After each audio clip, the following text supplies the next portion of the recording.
अरे देवा, या सावीला जर का मी दिसले तर मात्र काही खरं नाही. काहीही करून तिचं लक्ष विचलित केलं पाहिजे.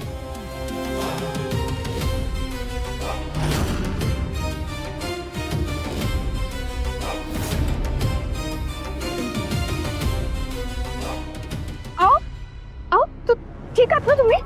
सॉरी, लागलं नाही ना? नाही नाही. हो बाई, काय कळते का नाही तुम्हाला? काय करताय? सॉरी ताई, सॉरी.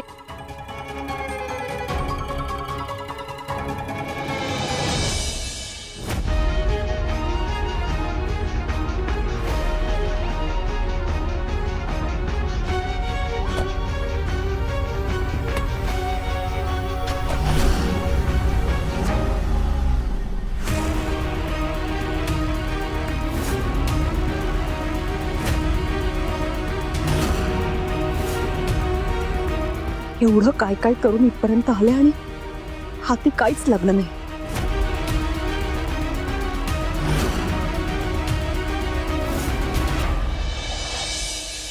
अगं तुला कळालं काय? 308 नंबरचा पेशंट गायब झालाय. असं कसं गायब झाला? तेच तर कळत नाहीये.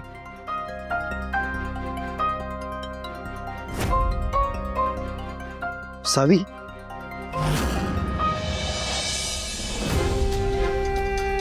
काय चाललंय? इकडे कुठे फिरतेस तू? अहो ते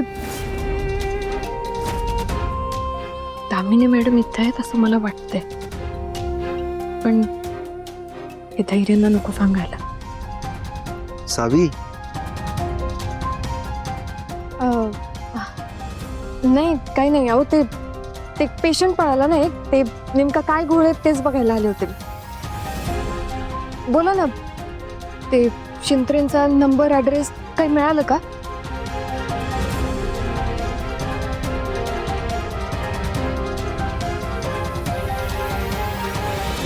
पण डॉक्टर, आम्ही ज्या पेशंटला बघायला आलो नेमका तोच पेशंट गायब कसा काय झाला? मॅडम, असं हॉस्पिटलमधून पेशंट गायब होणं शक्यच नाही आहे. आणि तसं काय झालं असतं तर ते आम्हाला कळलं असतं. अहो पण मग पेशंट गेला कुठं? हा, हवेत गायब झाला नाही ना? हे बघा, तुमच्या त्या 2 नर्स मधलं बोलणं ऐकलंय आम्ही पेशंट गायब झाल्याबद्दलचं.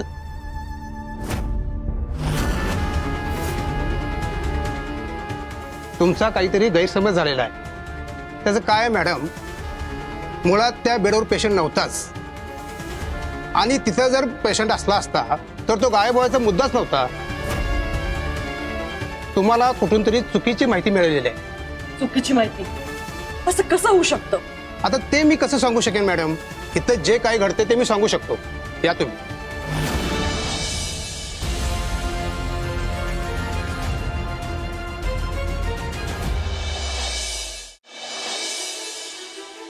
तुमचं डोकं ठिकाणावर आहे ना? पेशंट असा कसा हॉस्पिटलमधून गायब होऊ शकतो? आणि जर गायब झालाच असेल तर लगेच बॉम्ब मारायची काय जरूर होती? हे बघा, ही बातमी चुकूनही बाहेर जाता कामा नये. तुमच्या फालतूपणामुळे जर माझ्या हॉस्पिटलची जर बदनामी झाली तर माझ्या एवढा वाईट कोणी नाही, लक्षात ठेवा. म्हणजे तो पेशंट गायब झाला हे नक्की? थांबा, या डॉक्टरला पाहतोच होता. नाही ना, डॉक्टरलाही काहीच माहित नाहीये. आपल्यालाच त्या पेशंटच्या मागावर जायला हवं. निदान तो पेशंट कोण होता ही तरी माहिती काढायला हवी. विचार करा, दया इतकी वर्ष ज्या व्यक्तीला सांभाळतोय, म्हणजे ती व्यक्ती कुठेतरी महत्वाचीच असणार. आपल्याला खूप जपून पाऊल उचलायला हवं. आपलं चुकीचं पाऊल मुजुमदारांचं साम्राज्य नष्ट करू शकतं.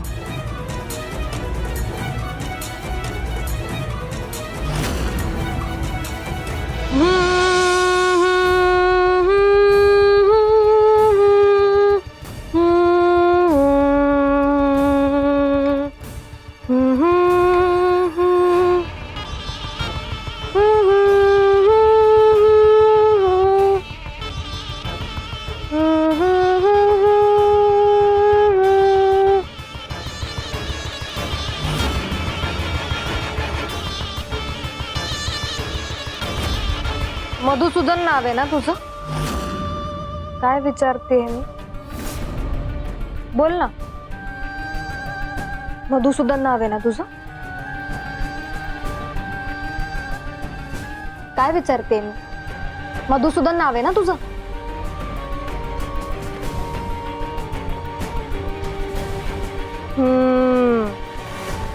आता कसं बोललास?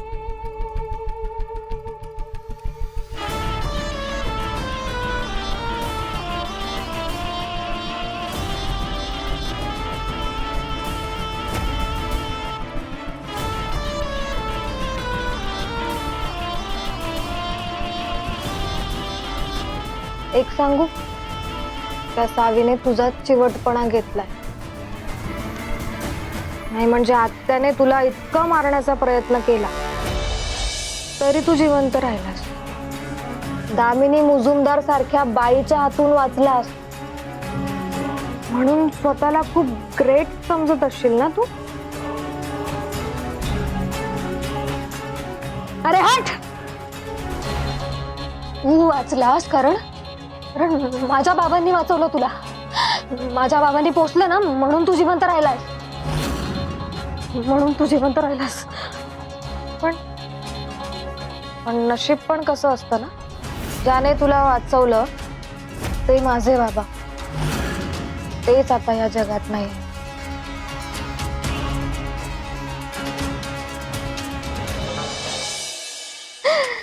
पण असो, मी आहे ना माझ्या बाबांची लाडकी हिरा. मी त्यांची सगळी कामं पूर्ण करेन. माझ्या बाबांची सगळी स्वप्न पूर्ण करेन. आता तू माझ्या ताब्यात आलायस ना, तर मग मी तुझी चांगलीच खातिरदारी करेन. तुझ्या मुलीने माझ्या मनावर जो घात केलाय ना, त्या घाताचा मी पुरेपूर बदला घेईन हा. आणि तोही लवकरात लवकर.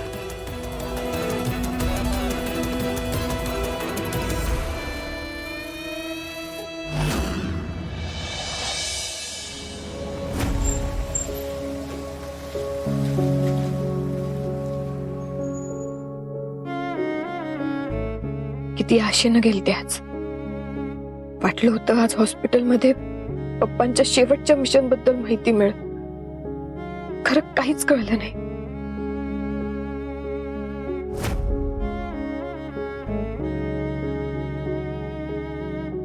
सावी, घर आलंय आपलं. सावी, घर आलंय आपलं.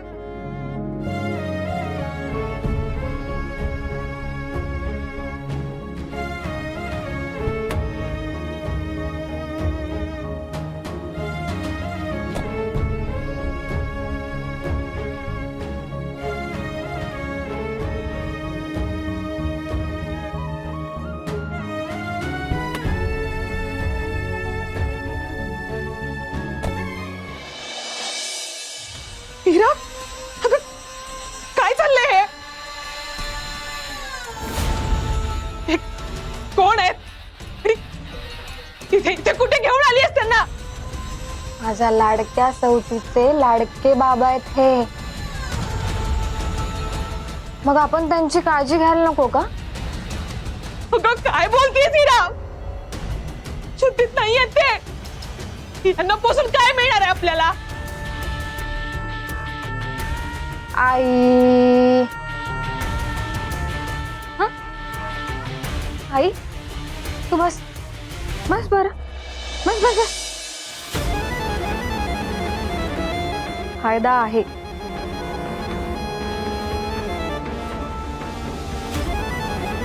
तुझी इरा फायद्याशिवाय कुठलीच गोष्ट करत नाही, हे तुला पण चांगलंच माहिती आहे. अगं हा माणूस आपल्या तावडीत आहे म्हणजे खूप मोठं लॉटरीचं तिकीट मिळालंय आपल्याला. हे तुला असं नाही कळणार.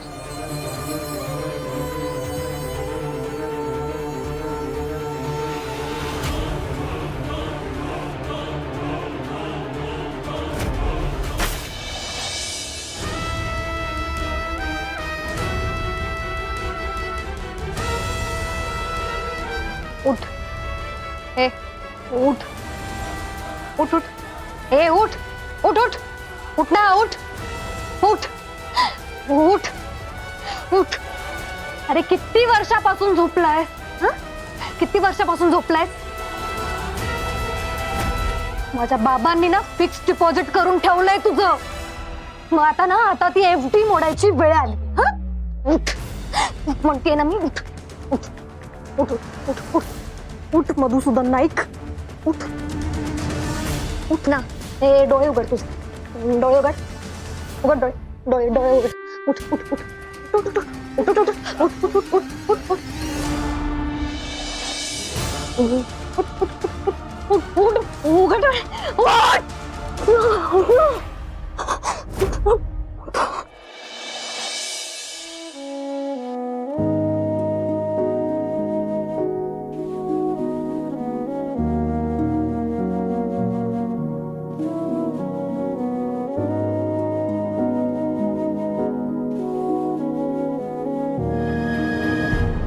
हे घे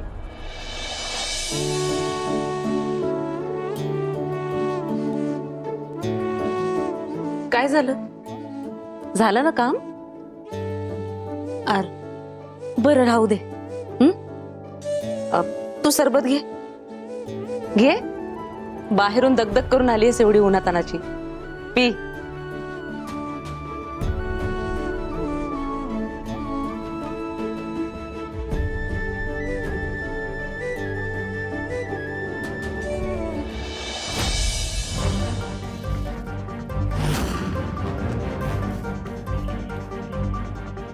वहिनी दामिनी मॅडम अजून आल्या नाहीत सकाळी गेल्या होत्या ना त्या आतापर्यंत यायला पाहिजे होत्या बरं त्यांनी काय सांगितलंय कुठं गेल्या होत्या काय म्हणजे मला माहिती आहे आई कुठे आहे.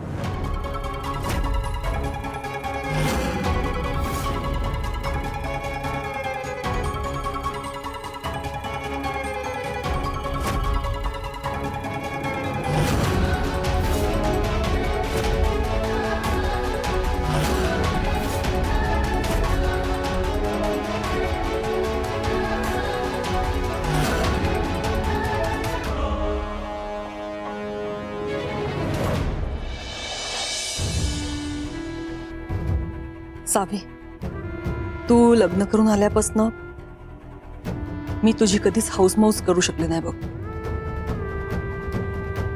झालं ते झालं पण म्हटलं आता नवीन वर्षाची सुरुवात आहे तुमच्या नवीन नात्याची सुरुवात आहे मग तुझ्यासाठी काहीतरी आणावं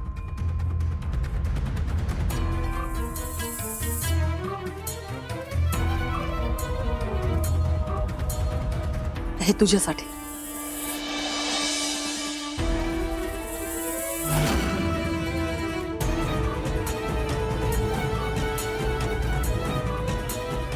साडी आहे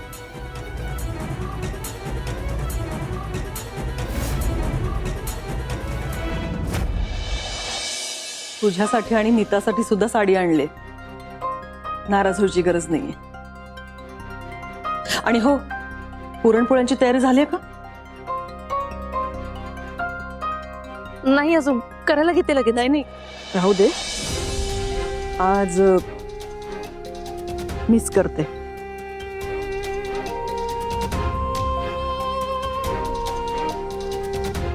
चालेल ना आई अगं विचारतेस काय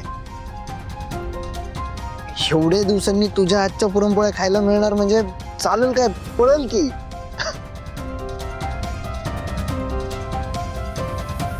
ठीक आहे आणि हो तुम्ही कोणीच आज काही काम करायचं नाही बरं का आज सगळी कामं मिस करणार आहे काय सावी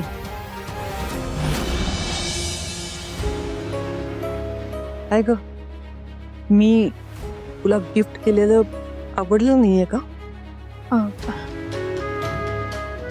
नाही म्हणजे तू अजून साडी बघितलीच नाही ना म्हणून नाही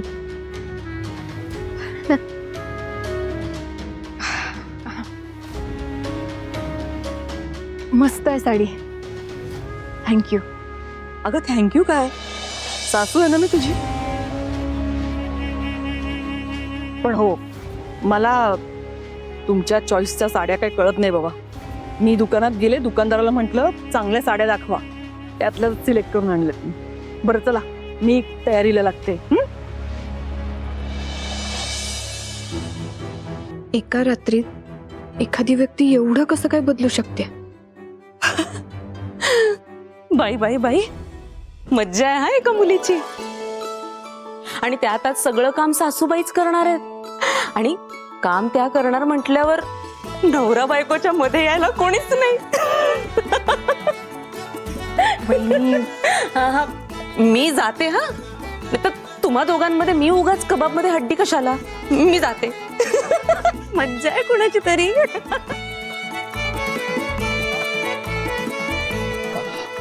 सावी, खरं सांगू ना तर तुझ्या हात आणि आईत सगळं नॉर्मल आणि चांगलं होतंय ना, हे बघून मला लय भारी वाटतंय बघ. खरं तर ना माझं स्वप्नच होतं की आपल्या सुखी संसारासाठी आपल्याला आईचा आशीर्वाद मिळावा. आणि बघ आता सगळं तसंच होतंय.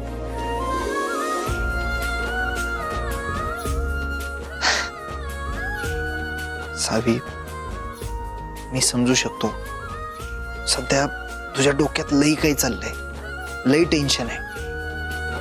त्यामुळं मला हे पण कळतंय की उद्याच्या दिवशी नेमकं काय आहे हे सुद्धा तू विसरली असशील.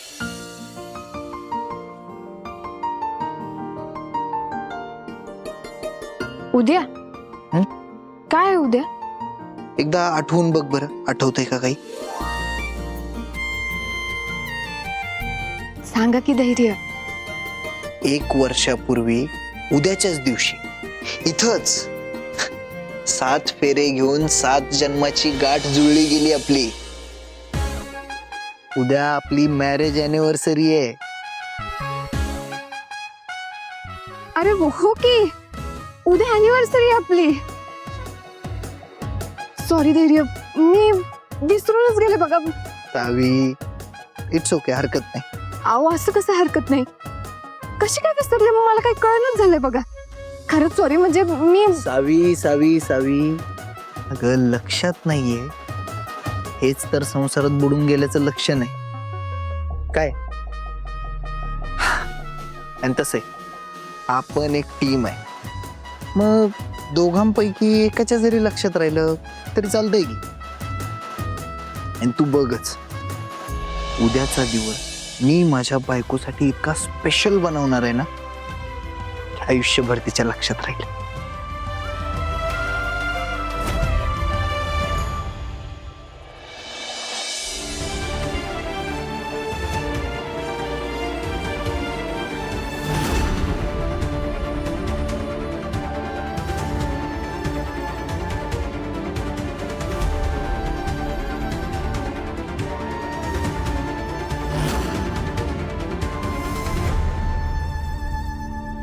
डॉक्टर, अजून किती वेळ लागेल? नाही म्हणजे शुद्धीत केव्हा येणार हे? हे बघा, ते सांगणं अवघड आहे. हे कित्येक वर्ष बेशुद्ध अवस्थेत आहेत. आणि हे बघा, तुमची फालतूची बडबड ऐकायची नाहीये मला. काही करून या माणसाला शुद्धीत आणायलाच पाहिजे, तेही लवकरात लवकर. मॅडम, असं कसं त्यांना शुद्धीवर आणू? मी डॉक्टर आहे, मी जादूगार नाही. बस, तुमचं फालतूचं डायलॉग ऐकायचं नाही मला. बंद करा तुमचं डायलॉग. उठा उठा तुम्ही. अहो, मी निघायला सांगितलंय तुम्हाला. तुमचं सगळं सामान आवरायचं आणि निघायचं. उठा, निघायचं. निघा निघा पटकन निघा.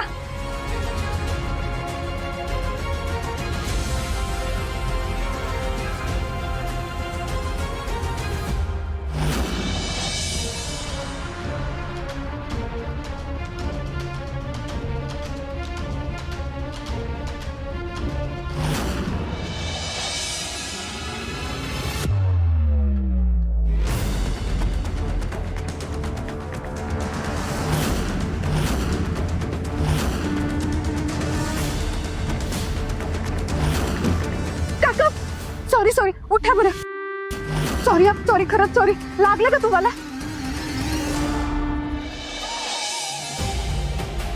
ठीक आहे. भाभी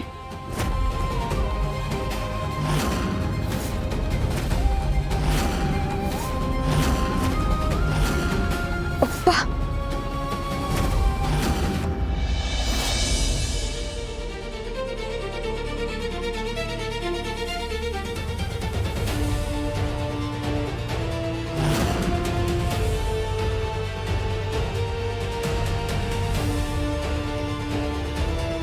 असलं स्वप्न का पडलं असेल मला? खरंच पप्पा परत येतील?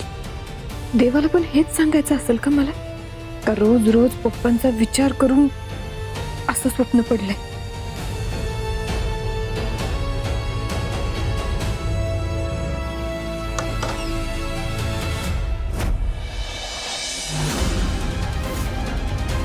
कोण आहे? धैर्य, तुम्ही आहात का तिकडं?